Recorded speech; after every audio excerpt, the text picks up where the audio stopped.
Good afternoon. This is Comp 422 and Comp 620 Information Privacy and Security. Today we're talking about computer forensics.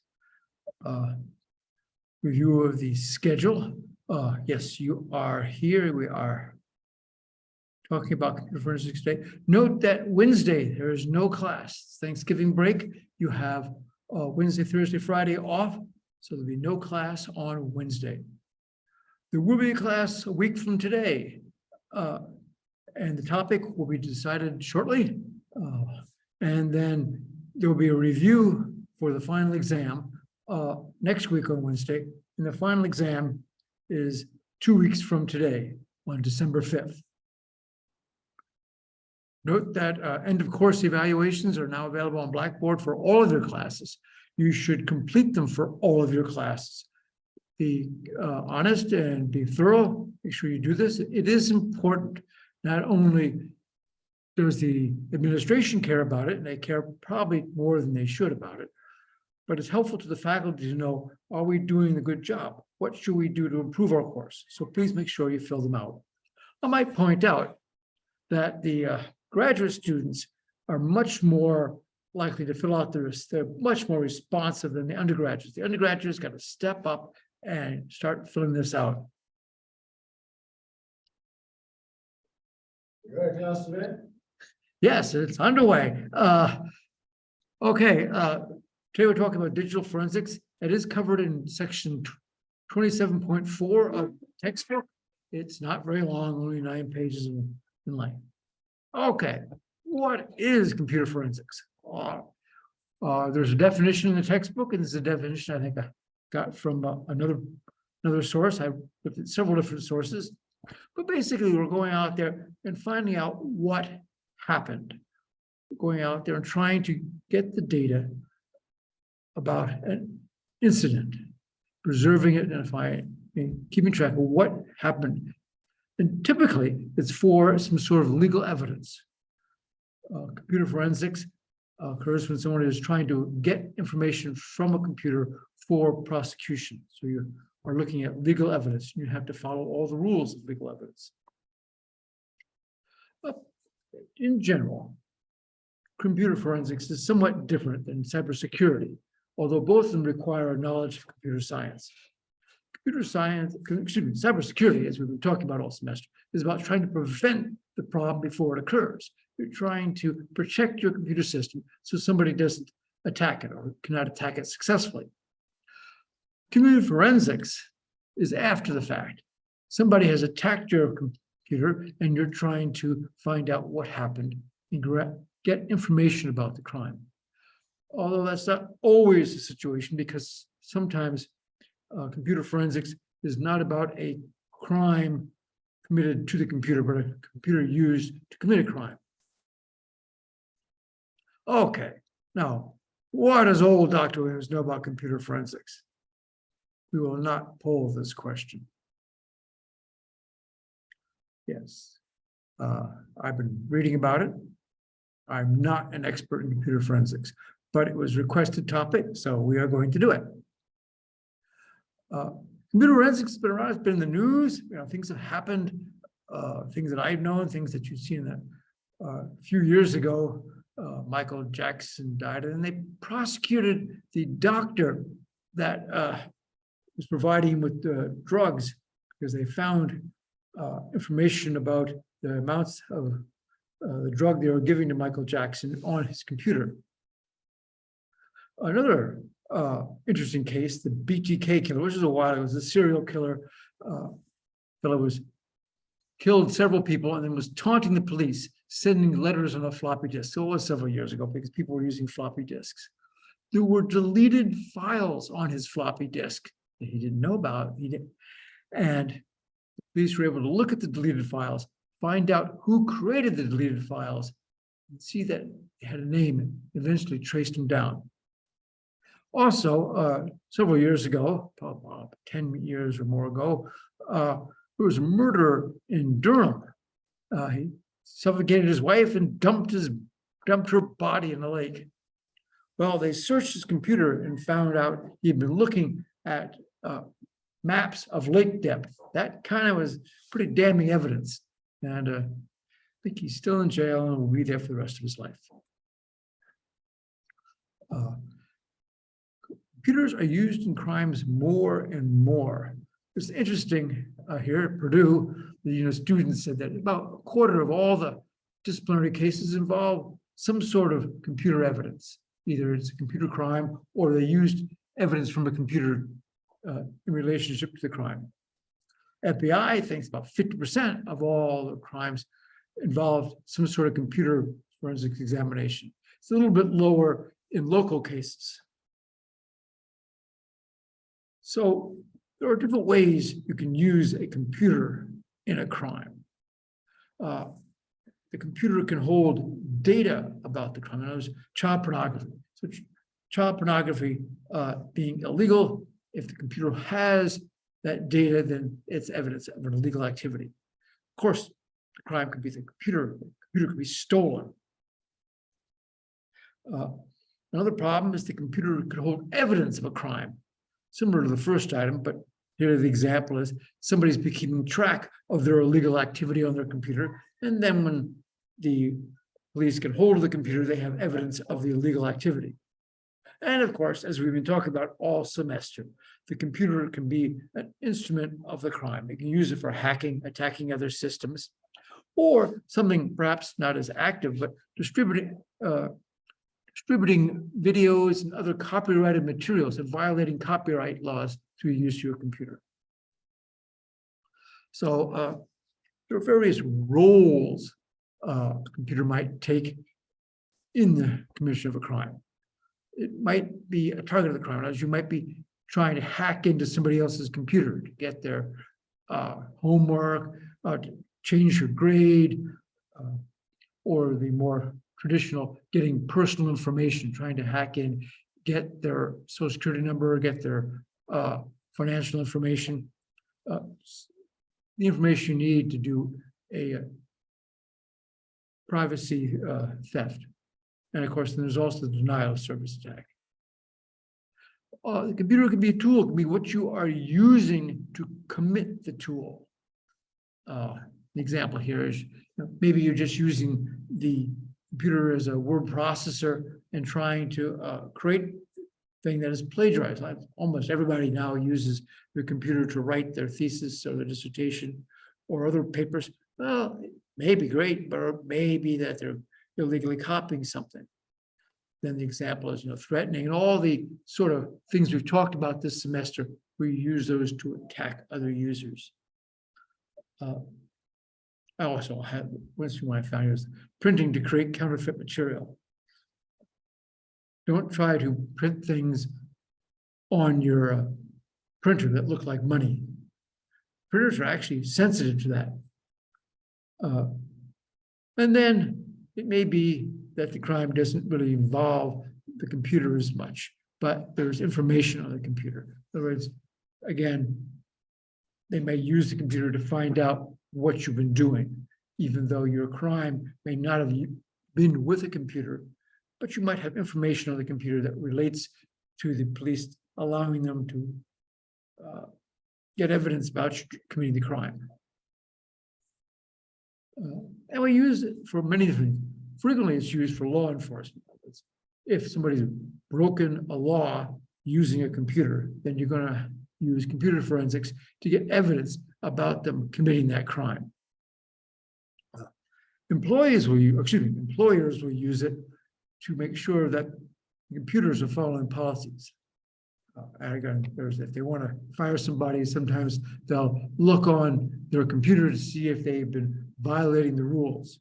Also, of course, to see if they've been stealing company resources and other things. So if they've been breaking the rules of the company or breaking the law in relationship to the company, they want to find out if the employee has been doing that.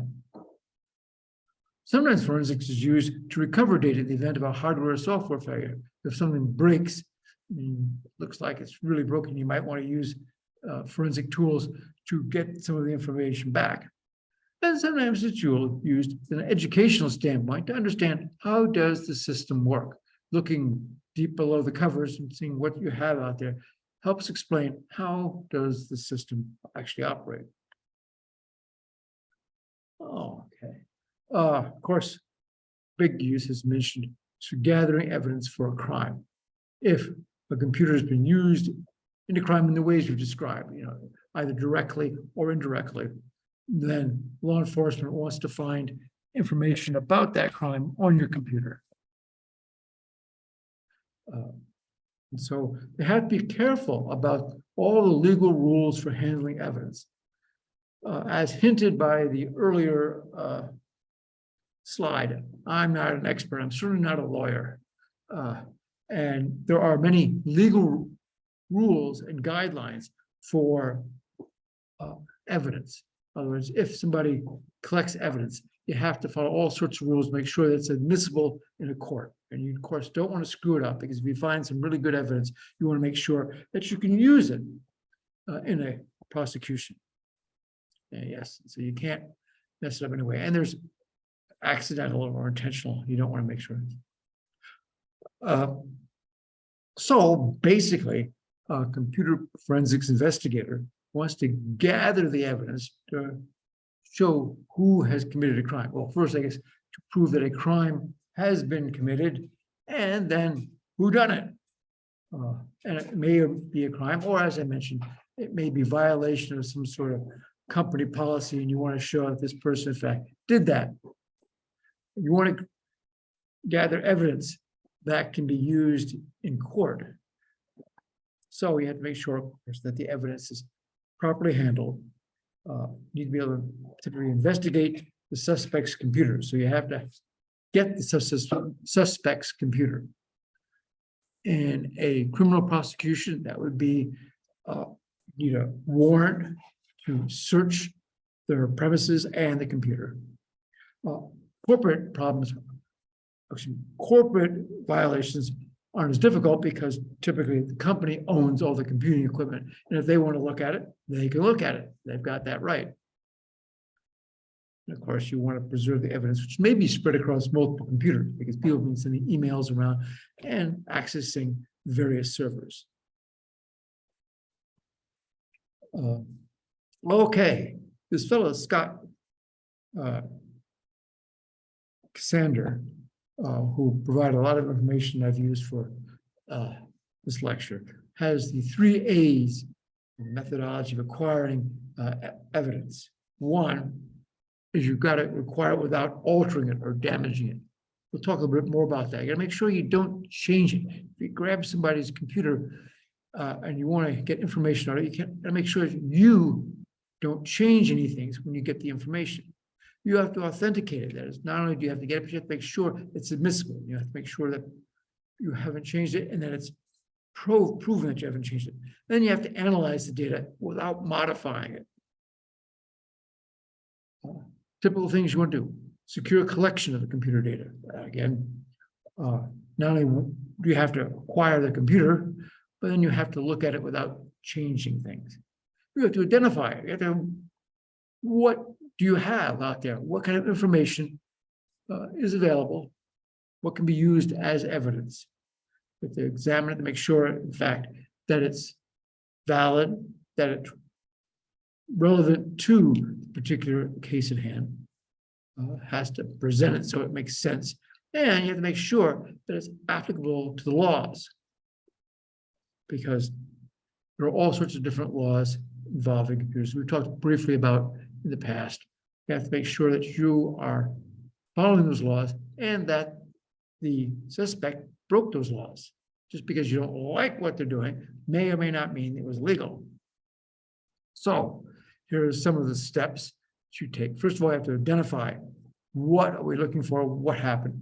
You have to preserve it. Again, don't mess it up. You have to collect the information, analyze, examine and analyze it, figure out does this tell you what you want to know? What does the information tell you? You have to preserve the information and then make a decision as to, does this provide evidence of the crime? Chain of custody is the legal rules saying this information that you've found is valid for a court of law, that you can present this information in a court and they will accept it, because there's an awful lot of things you can do with evidence. They say, no, it won't be accepted. You hear this in the news all the time. Some cop got some evidence, put it in his locker at the police station, and they go, well, who can get into your locker? Well, yeah, somebody else can get into your locker. So they have been tampered with. You have to make sure you protect the integrity of the evidence. Not only that, you don't tamper with it, but you have to show that it was not tampered with. And so the questions they point out here, who collected it? Well, that might be you or somebody else. Who? How did you get that information? Where did you get it? When did you take possession of the equipment in relationship to the crime? Who took possession? You know, it might be you. How is it stored, and how is that protected from tampering? And then eventually, of course, you have to take it out of storage because you need to get the information. Who took it out of storage, and why did you do that? Lots of information you can look at. Networks going on. There's all sorts of there's log information here. It says network logs. There's also logs. I'll talk about logs later on, but there's all sorts of system logs. You can look at what's going on in the network, path tracing, look at network packets, find out how they got from here to there. Media, that is hard drives, USB thumb drives, also, you know, CDs, any kind of media that you might use. What's on that? And of course, it's more than just what you see. There can be hidden information you have to look at. And we talked a little bit about steganography, hiding information in pictures, and other places. Steganography is hiding the information. There might be information hidden in the device. And then code analysis. See a program. What does that program do? You want to do reverse engineering. Reverse engineering, which I guess we haven't talked about in this class. Probably should. Reverse engineering is looking at a program and trying to determine what does that program do. There are tools to help you with that, tools that allow you to uncompile a program. In other words, taking the machine language or the .class file, the byte codes, and converting it back to source code. Figuring out what does it do? Is this dangerous?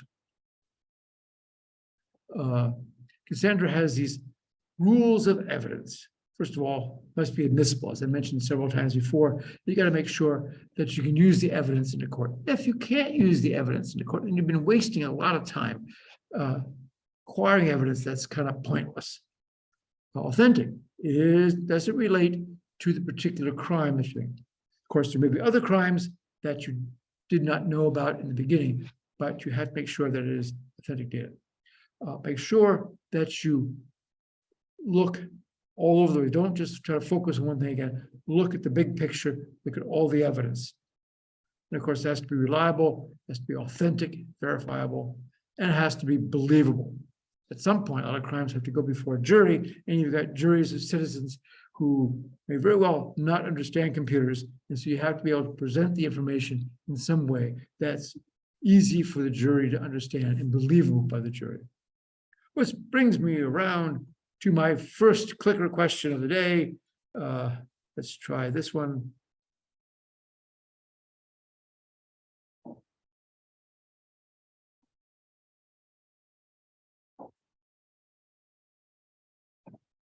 Does everybody here in the dinner hall have a clicker card? All right.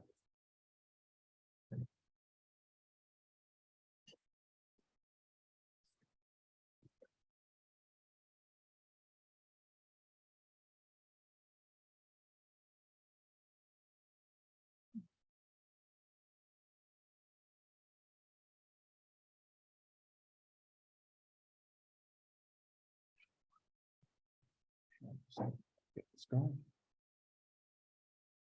All right.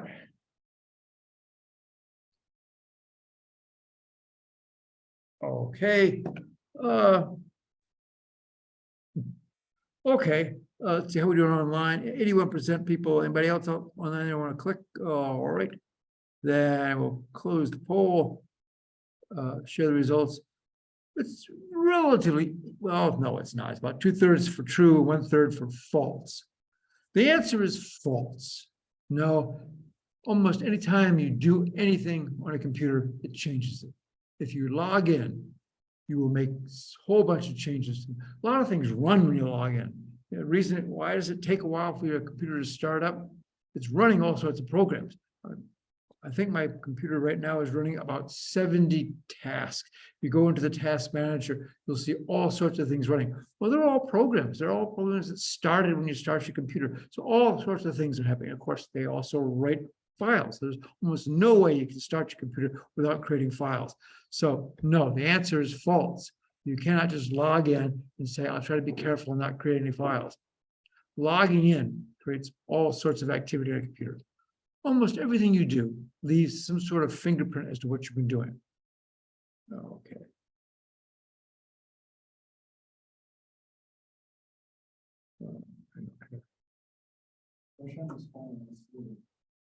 Excuse me?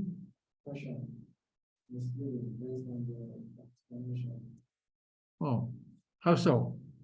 Because so it says you can collect reliable data or a system if you log on, but don't create files. Well, that's true. I mentioned that logging on. There was a question about the statement that the question was unfair because it said if I don't create files.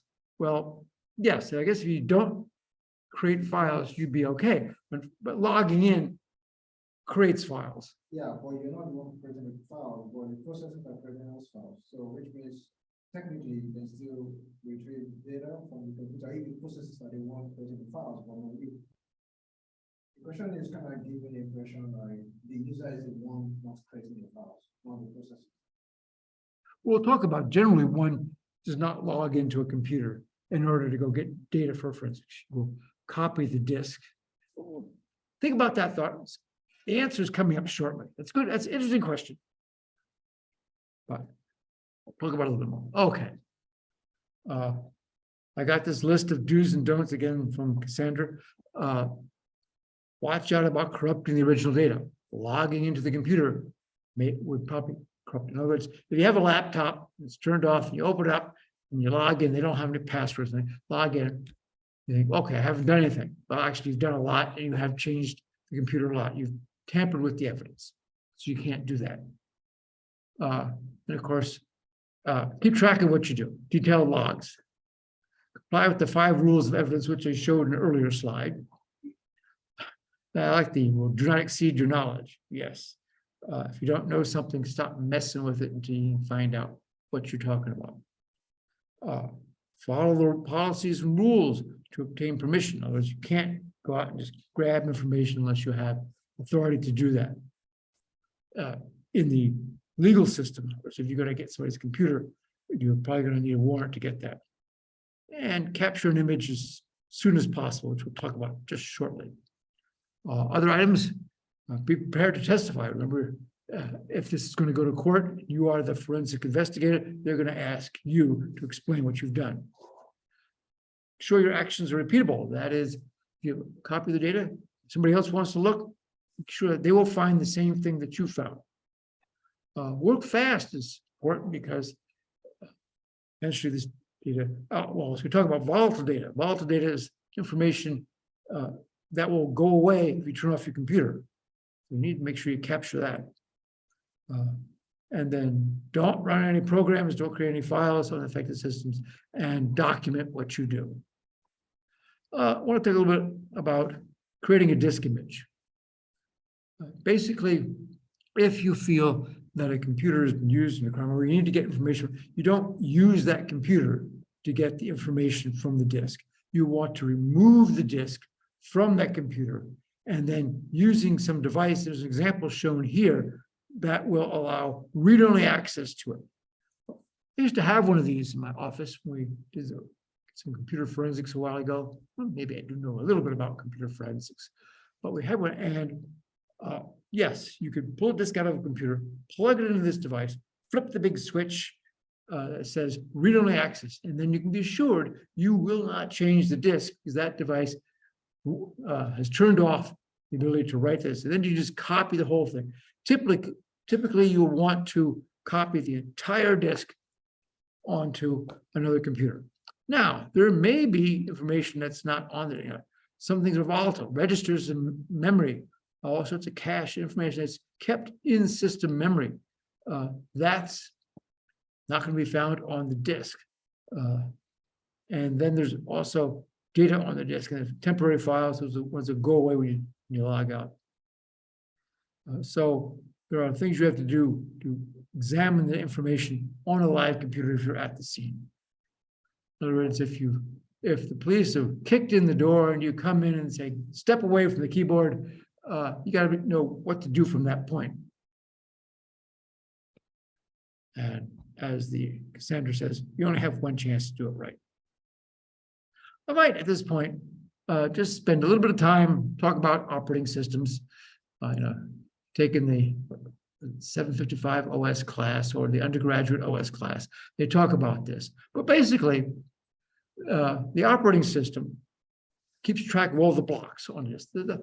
The hard drives or the solid state disks or any kind of media you have typically is broken into blocks of information. Blocks maybe like 4K bytes, 4096 bytes, or whatever size it is. And there's a whole bunch of them. If you got a terabyte drive, there's like a whole lot of those blocks on this disk. And in order to keep track of them, the operating system keeps a table of all the available space on the disk, all the blocks that contain no useful information.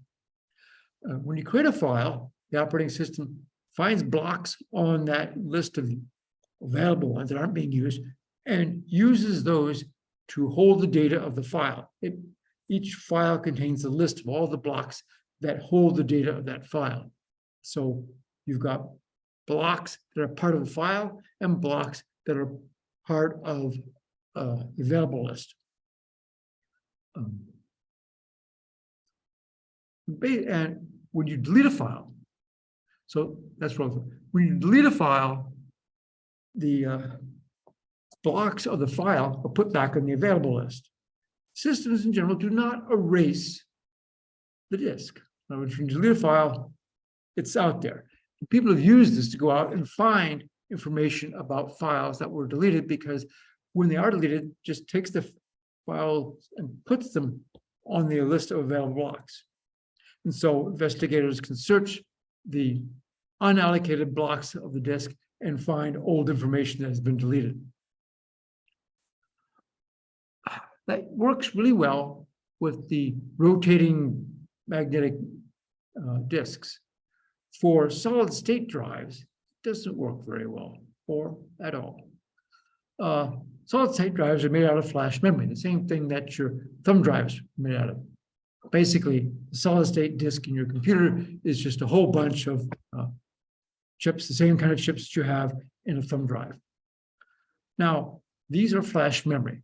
Flash memory, as the name implies, you can read it fine. If you want to write just one byte on the disk, you have to flash the block. You have to erase the whole block of information on the disk. So if you're going to change one byte, you read it in, erase that block, write it back out.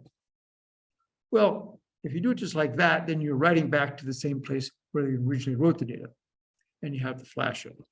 To make things more efficient, there's a TRIM or trim function out there on most solid state disks and operating systems that when you release a block is no longer used, you inform the hardware that this block is no longer used, and it will then erase that block during idle periods. When it has nothing else to do, it will then go out and erase that block. It keeps a list then of blocks that have been erased. And so when you want to write new to a block, it picks a block that's been erased. It uses a queue for computer science people. In other words, when it puts it has a long list, there's a long, lengthy list of available blocks. When it erases one, it puts it on the end of the list. And when it needs a new one, it takes it off the beginning of the list. So you're going to spread the use of the disk across the whole device. You're not going to keep using one thing. Back with rotating disks, because they wanted to keep the files all together, they used a stack instead of a queue. When you released a block, it was going to be used shortly thereafter because you wanted to keep all the use of the files close to each other because the heads had to move and things like that. So now we've got solid state disks. And when you release a file, when you delete a file, release the blocks, then the hardware will, in short order, flash them or erase them so they're available for use later on. So because they are erased when you release them, you're not going to find anything by going out and looking at unused portions of the disk because the unused portions have been erased. But I guess that's, it's a performance thing. Okay. There are places you can hide information on a disk. Of course, you can put it in a file and try to hide it in the file, steganography, but there are other places you can put it. Again, we have this list of available blocks and all blocks in a file, but there may be blocks that are neither in a file or on the available list. And you might be able to store information in some of those blocks. Now, there are utilities on your operating system that you can run that will go out and check to make sure every block is accounted for. It's either on the available list or in a file or the malfunctioning blocks. So you have a terabyte disk. That's what's 10 to the 12 bytes. There's 8 bits per byte. So 8 times 10 to the 12, an awful lot of bits on a terabyte drive. It's very possible that one of them doesn't work. I mean, that would be, if you're 99.9999% reliable, there's probably 1 or 2 bits out there that aren't working correctly. It happens, but it doesn't mean that the device is unusual.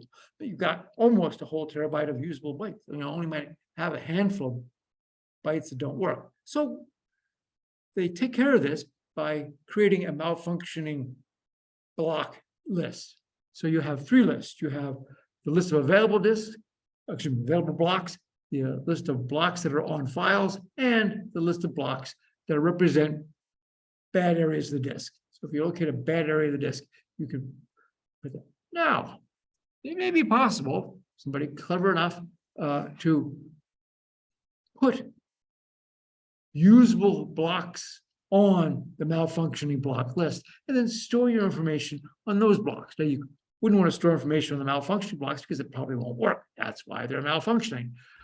But you might be able to put more blocks on there. So you've got blocks on this list of malfunctioning blocks. Nothing's ever going to look at them because the operating system believes that those are broken and it will never touch them.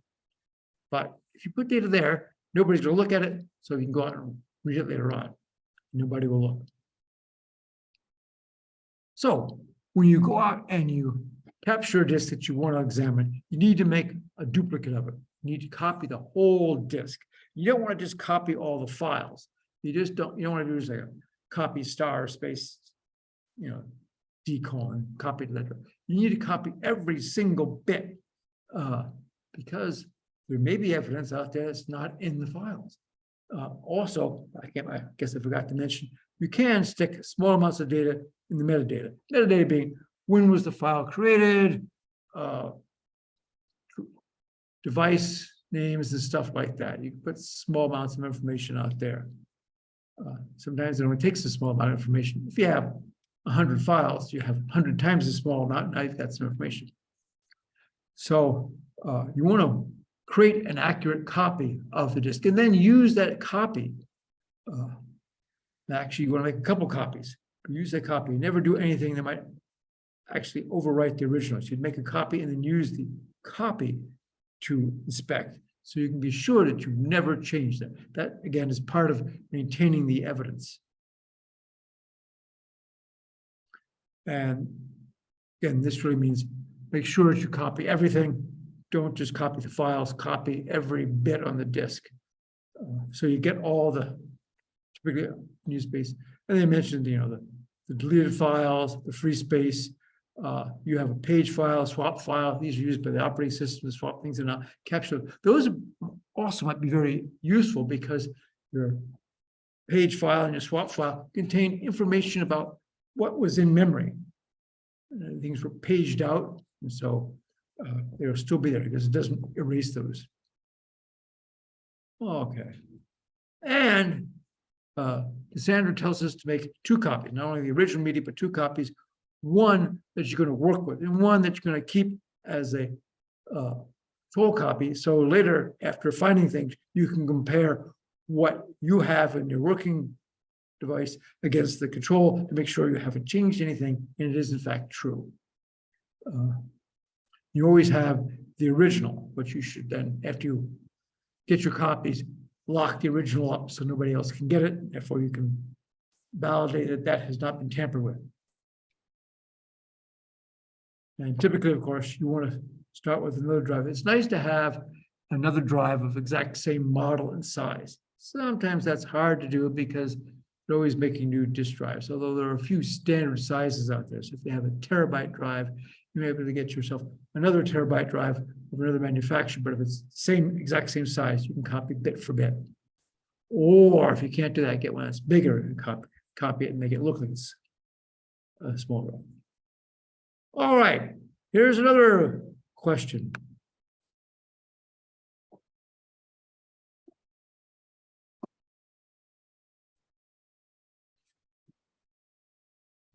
Studio, you guys are way ahead of us. All right. I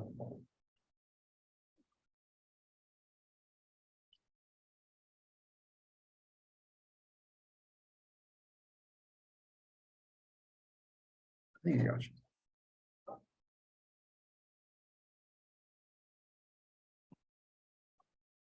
Okay. Live studio audience is doing better than people online. Okay. Let's go fall asleep out there. Yes, some people say should be able to recover deleted files from most modern computers. Well, if your computer is using a rotating hard drive, sure. But my laptop has a solid state disk. The computer at home has a solid state disk. How about yours? Does your computer have a solid state disk or have a rotating media? My OS is on NTIM, and I have two separate terabyte. So terabyte hard drives are probably rotating? Yeah, okay. Yeah, but the real interesting information is in the solid state disk. So you could get information off a rotating drive, but you can't get it off of a solid state disk. And most systems have a solid state disk. I also had a computer with a solid state disk and a rotating, but when I upgraded my computer, I was going to copy over the rotating media until I saw how fast and big I could get a solid state disk for cheap. And I said, why bother? So I threw out that one and got myself a new one. Yes. Yes. Sorry, folks out the line. Yes, you can see about 80% of the people went for true, but I would think, like, again, depends whether it's a solid state disk, and most computers now are coming out with solid state disks.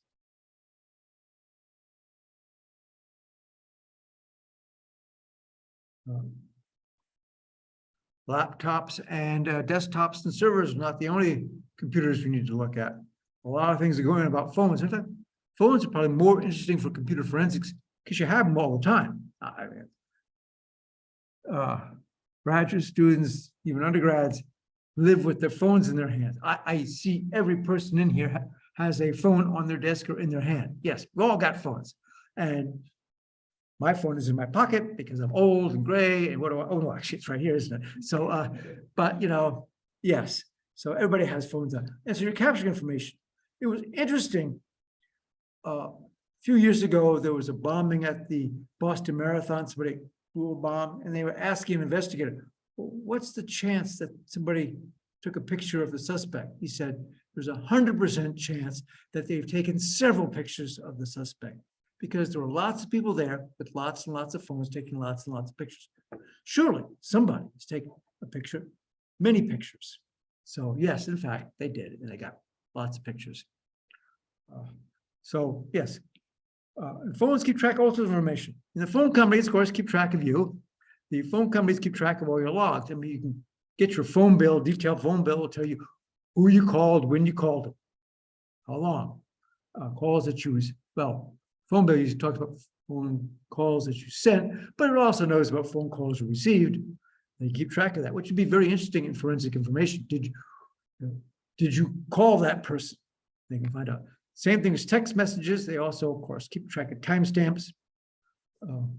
Your text messages are typically recorded, at least my system, when my phone got them, not when they were sent.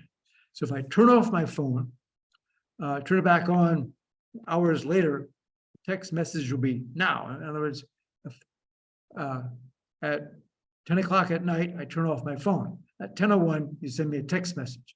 At 6 in the morning, I turn my phone on. It will say the message is received at 6 a.m. even though you sent it at 10:01. But phone company does know when it was sent. They know that it came in at 10:01. They just don't tell you the information. Your phone has a contact list. That's interesting. This tells about people you contact. It also, of course, has a list of phone calls you've made recently, which may be very interesting in a criminal case. And people take pictures of phones, as I mentioned. In addition to seeing the phones, there's all sorts of metadata in that picture. Phones, they usually take JPEG images. JPEG has a timestamp in it. When did you take this? It also has a GPS coordinates. Where was the phone when you took this picture? And even if I take that picture and I copy that picture to my desktop, which doesn't wander around, it doesn't have GPS on it because it's kind of a pain to carry. So, but you can look in the metadata of the JPEG and you can find out where was the person when they took that picture. And particularly if it's an indoor picture, that kind of narrows it down right to where it was. So it gives you lots of information about that. As I mentioned earlier, sometimes there's volatile data on your computer, things that will go away. And they mentioned if they grab a computer during a raid, they don't want to just turn it off because they'll lose all the information that's in RAM. So they got to take that and run it off to headquarters. So you want to be able to copy information on the RAM to a USB or someplace. Of course, remember, running any program on the computer overwrites some of the RAM information. And it says if you're going to move a computer, you need to have a power source, even if it's a laptop. Laptops run out of power. Many a time, students have come into my office with a laptop that's gasping, and I had to quickly let them plug in before their computer died. So, yeah. And you don't want the computer to log off. You want the computer, because if it logs off, you might not know how to log back in. You might not have the password, and the suspect may not be interested in giving you the password, or they may be dead. All these things. So you want to make sure. So they have mouse jigglers, something that moves the mouse back and forth, so it doesn't time out and the screen doesn't stop. You want to make sure that you combine information from all the sources you can get. I have a real life tale of that one. Many years ago at another university, I worked on the staff. I was the manager of systems programming. And it was my task to keep the computer safe. And if for some reason somebody broke through our defenses, figure out who it was.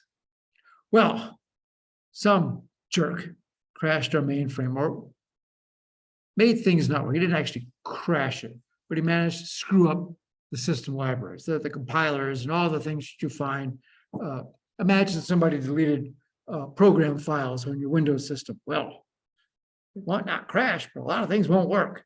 And that's about what they did. So, of course, we got to look at the system logs. We can figure out who was running and who accessed those files. And we have their user ID. And it wasn't that person. That was a stolen user ID. We're pretty sure that person didn't do it. So who didn't do it? Well, system files didn't tell us, but we also looked at our network connection log from the network devices. This is back in the days when people used dial-up modems to connect. And we saw that, okay, the person came in on this particular phone line to commit the crime. And then we went back and said, well, what was there before? Well, another user had been using that phone, was logged in, and then they logged off, and then the criminal logged in to commit the crime without hanging up in between.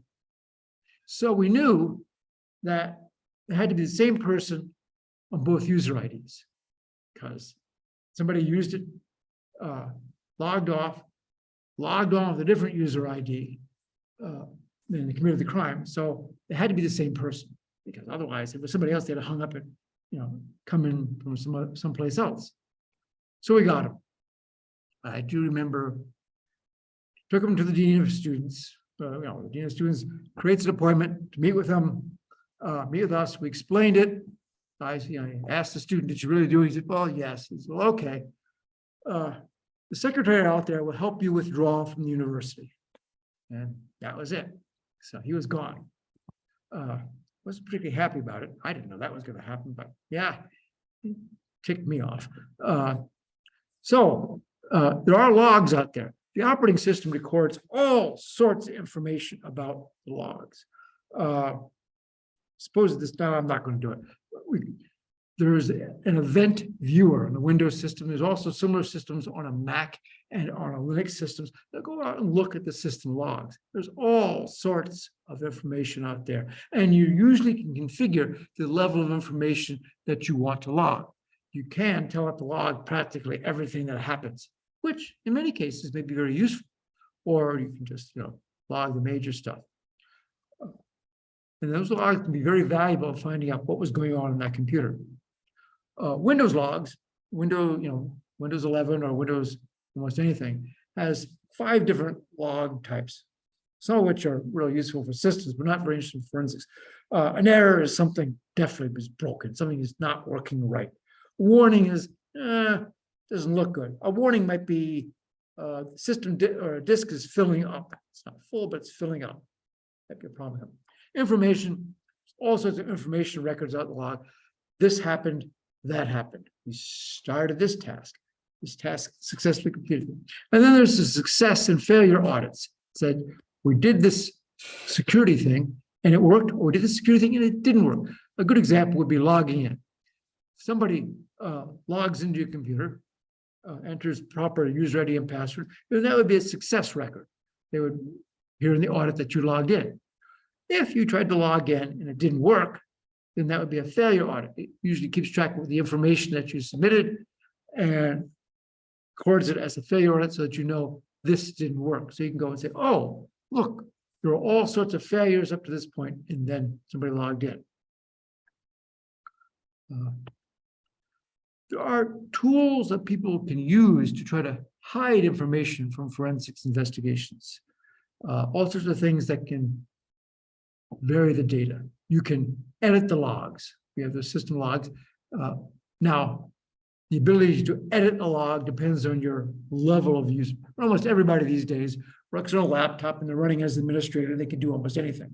So they can go out and edit the log. They can delete the logs, clear them. And so if somebody later wants to find out what's going on, it's gone. Now, generally, when you do something like that, it leaves record that it's been done. If you clear the log, the first log entry after that was be logs were cleared by this person at this time. So, another one I mentioned is changing timestamps of files. Yes, there's all sorts of tools. There's a tool on Linux systems been out there since the beginning called Touch. If you say touch space, give it a file, it changes the time of last reference to now. It's useful a lot of times if you're trying to keep track of things being updated, particularly if you're looking at a system that automatically compiles. You might want to change the date. So you say, this file needs to be recompiled. I've touched it, so it'll look like it's been updated, even though I didn't do anything to update it. But now the compile system will say, oh, it's been updated because it's got a new update time. So in there. So also these, of course, changing the date of access messes up somebody's investigation. Intrusion detection, sort of similar to forensics, is kind of like real-time forensics. It's kind of like trying to tell somebody did something and they're doing it now. Basically, intrusion detection is monitoring the system or the network, looking for something wrong going on. Typically, they run in the background for a long time and try to find out what is the normal pattern of operation on this network or on this system. What do you do almost all the time? And then they look and see if something different happens, something abnormal occurred, then that's something to be concerned about. For instance, all of a sudden, somebody's out there trying to do a connection to every port number on your system. That's not normal network activity. If they see that, they go, oh, you're being scanned, and they'll recognize that as an attack. An intrusion detection system would catch that. Of course, to be effective, you want to catch the intrusion detection before it happens. Finding out that you were attacked yesterday isn't really valuable. That's forensic information that you have been attacked. But most intrusion detection systems are there to guard against problems. Cybersecurity things try to build the wall so you can't get in. Intrusion detection notices when something's coming over the wall, and forensics is trying to figure out who came over the wall and when. That makes sense. Now, there are limitations to intrusion detection systems. A lot of things going on there, all sorts of traffic, and it's hard to tell, is this good, is this bad? And every now and again, people will do uncommon activities that system will say, oh, hey, this just never happens, there must be something wrong here. When in fact, no, it's perfectly legitimate. It's just different. If you keep doing the same thing all the time on your computer, no problem. But if you try to do something different, they may say, oh, this is an attack, which of course means you have lots of false positives. It incorrectly identifies an attack when in fact it's not an attack.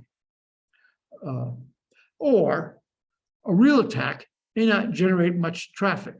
Again, if you're scanning a computer, right? But if you're just connecting to that one port, that might not be enough to raise an alarm. So you might do something and it doesn't raise an alarm, you still got a real attack. Encryption can hide a lot of it. What's going across the network? The network monitor can't tell it's all encrypted. You can just tell there are packets going across. It can tell you it's coming from here to there, more or less, but it can't tell you anything about what it is. And sometimes malicious software hides activities. I don't know if I mentioned, yes, intrusion detection systems also sometimes operate like antivirus, looking for a pattern. In other words, the known attacks tend to do these sort of things. And so if they see an activity like that, they'll believe it's an attack. Malicious software, the people who create this, they're not fools. They don't want to do those activities, so they don't act like that. There are certifications available for people who want to go into computer forensics. Here's a couple of big organizations, the IACIS, the International Association of Computer Investigative Specialists, have different two different levels of examination certification. And then there's the Global Information Assurance Certificate for Certified Forensics Analysis. Ooh, there are also, of course, you can make money doing this. People pay money for effective forensic investigators. They come in, the technicians, the analysis, the investigator, all of which go out there and work in this. And so these are different jobs that you may get. You might start perhaps as a technician and then work your way up. Okay. In a minute, I will talk about the exam. But let me again remind you, there's no class on Wednesday. So 2 days from now, there is no class. Next week, we're going to talk about something.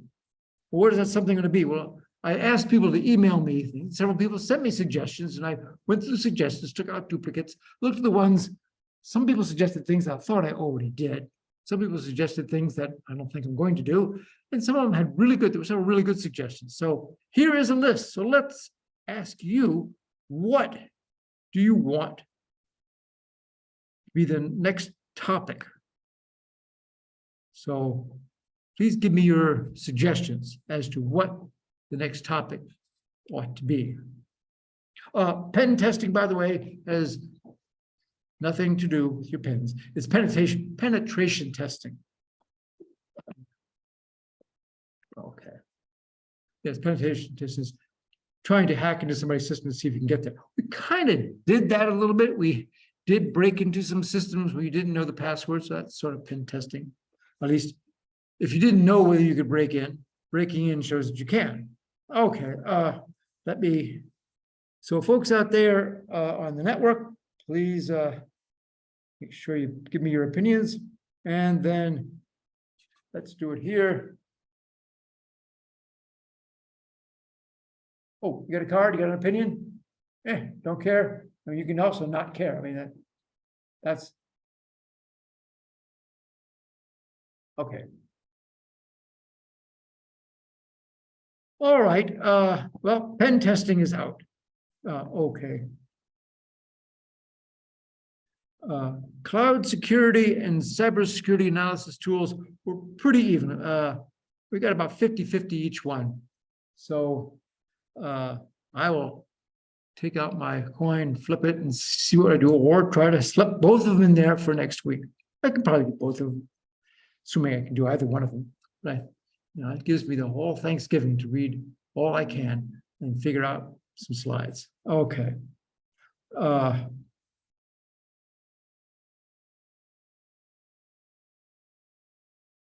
reminder that end of course evaluations are out there on Blackboard. They are important. Do them for your classes. Don't run away though, because we've got, wait, there's more. I have the results for the third exam.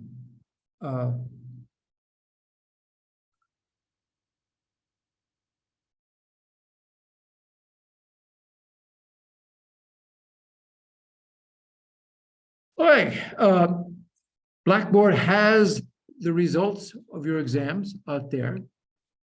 If you are an undergrad, I emailed you the results. I don't know if you're in Comp 422, I've emailed your grades.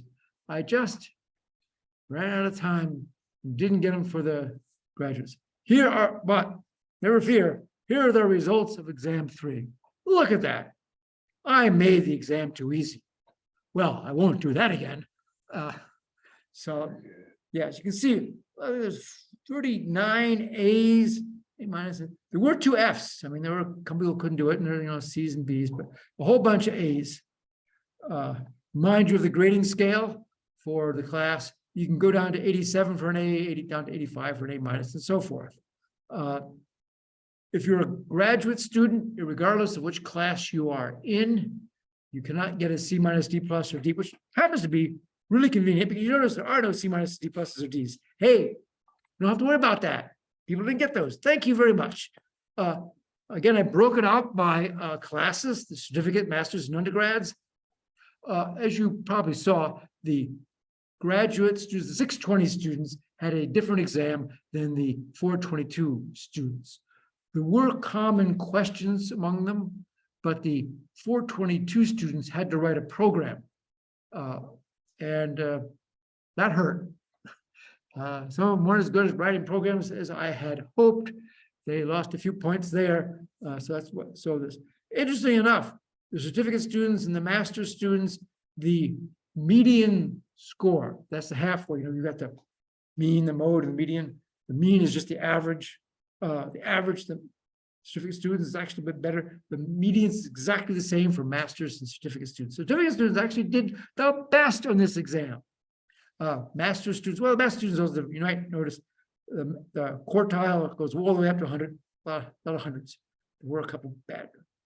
Okay, so that's how we fare. So basically, when I look at this, it tells me is I'm not really messing over the certificate students, which has been my goal the whole semester, is make sure I don't lose certificate students who don't always have the background of the master's students.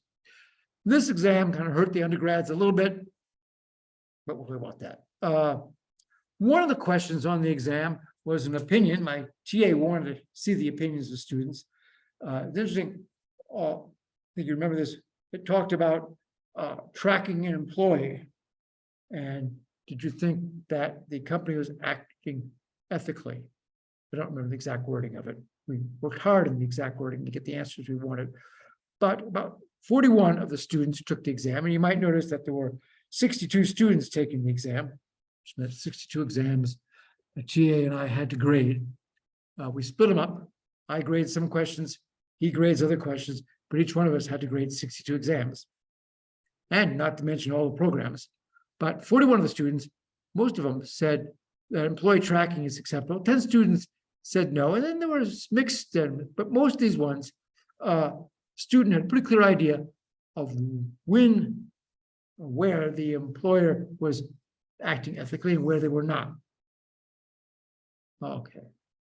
I didn't want to know how long did it take you to do the exam. So let's run that poll right now. Let me know how long it took you to take the exam. Is that Best including guess. the time to Excuse do? me, Mr. Yvonne. I said, is that including the time to make the program? No, if you're an undergraduate student, skip the programming part. Okay. I should probably ask how long it took you to, no, I don't want to know how long it took you to do the program. I know how long it took me to do the program, but that doesn't count. Okay. Alrighty, let's ask here.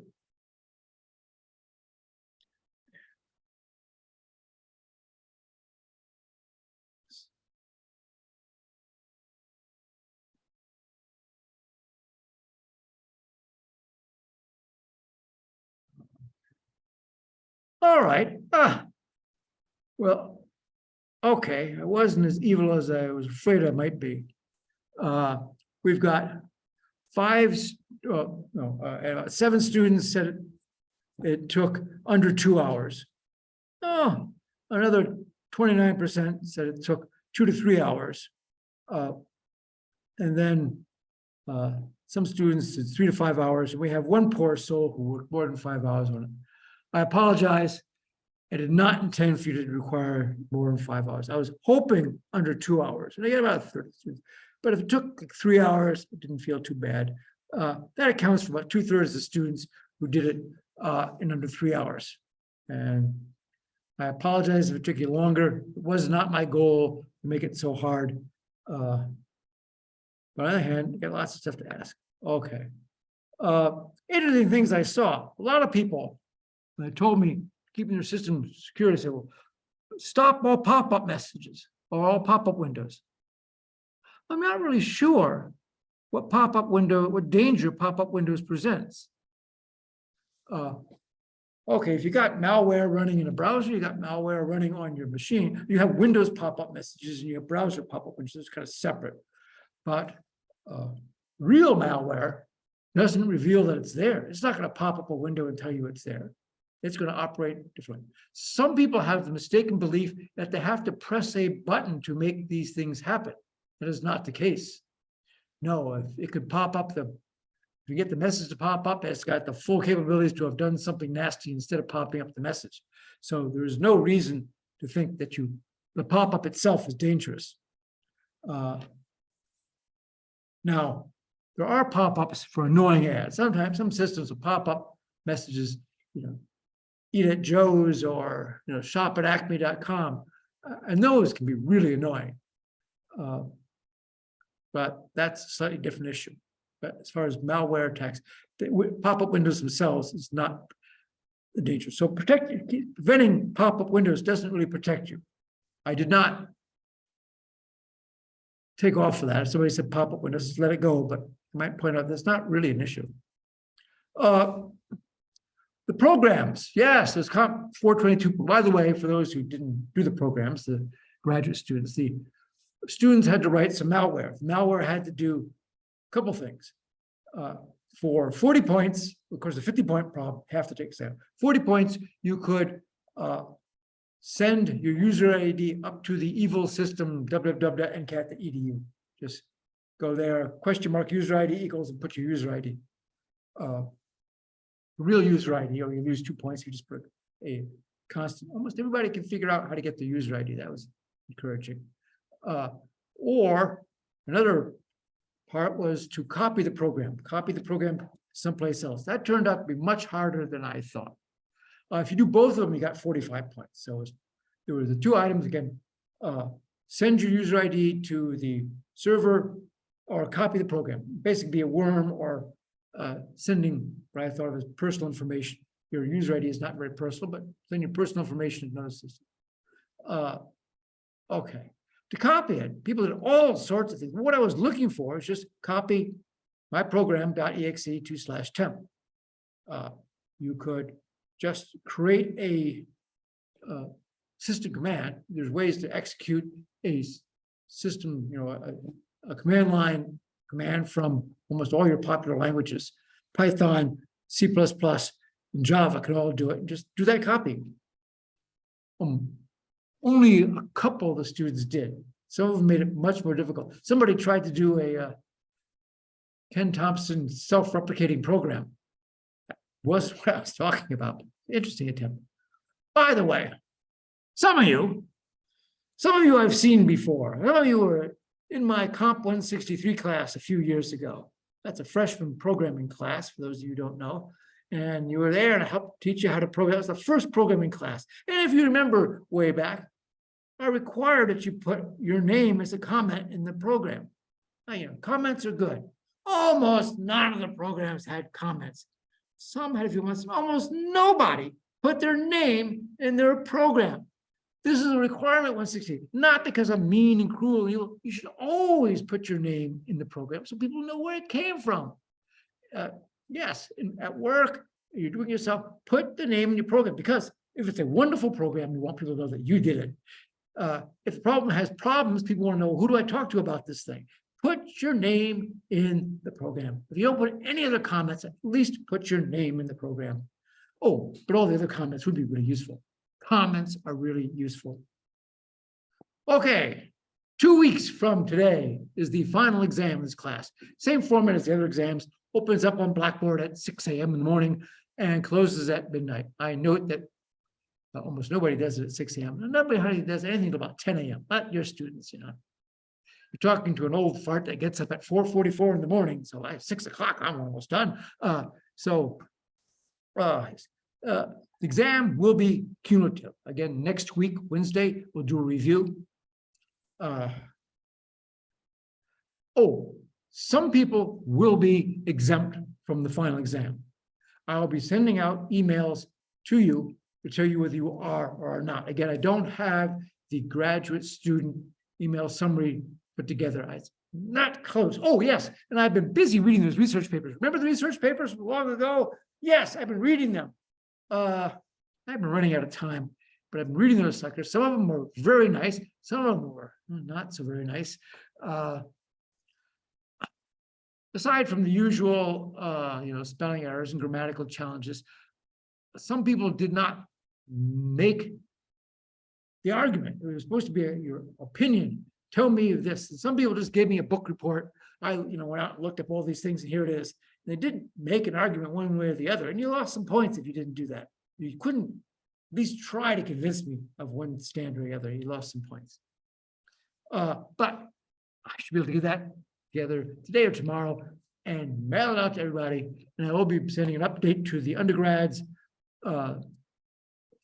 If you look on Blackboard, you will see feedback. Anytime you did not get 100% of a question, then there will be feedback telling you why we took off some points every time. So if, both the TA and I graded this thing, but I am responsible for all the scores.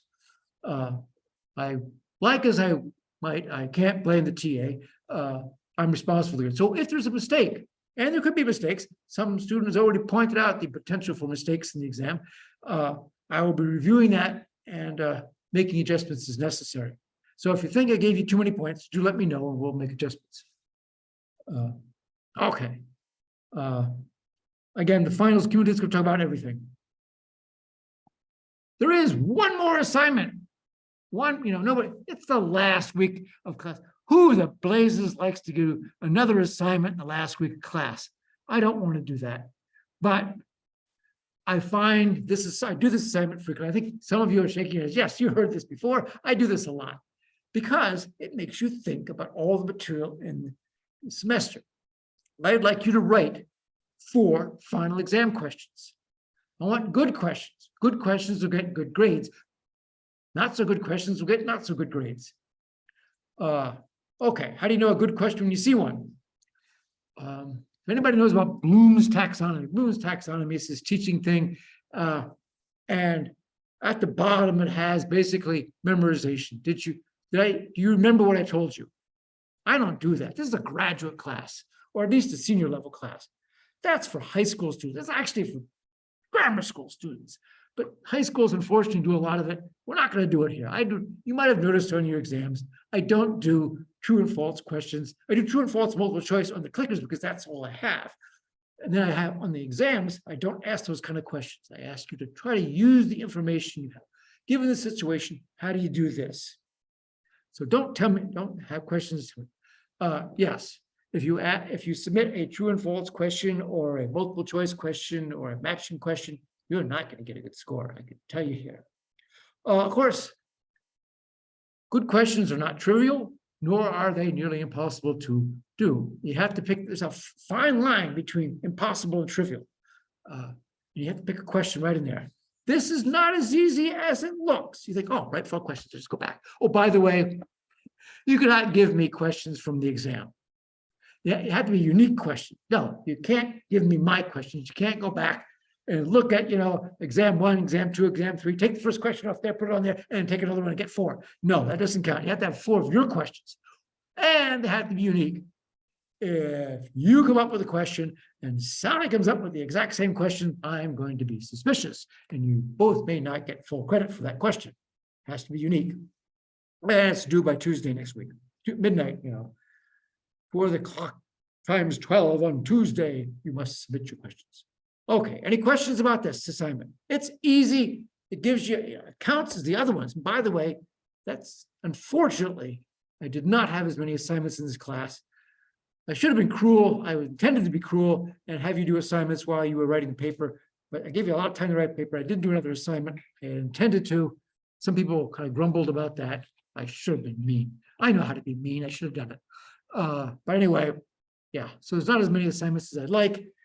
So they all count more. This adds to it. It's not hard. And again, you can keep track of how long it took you, but it shouldn't take you very long. You can look on the web if you want, but make sure you find unique ones. Any questions about the assignment? Out there in internet land? Okay, hearing none, I assume everybody knows it perfectly. And we are done. So, no class on Wednesday. Have a nice Turkey Day. And I'll see you a week from today. Thank you.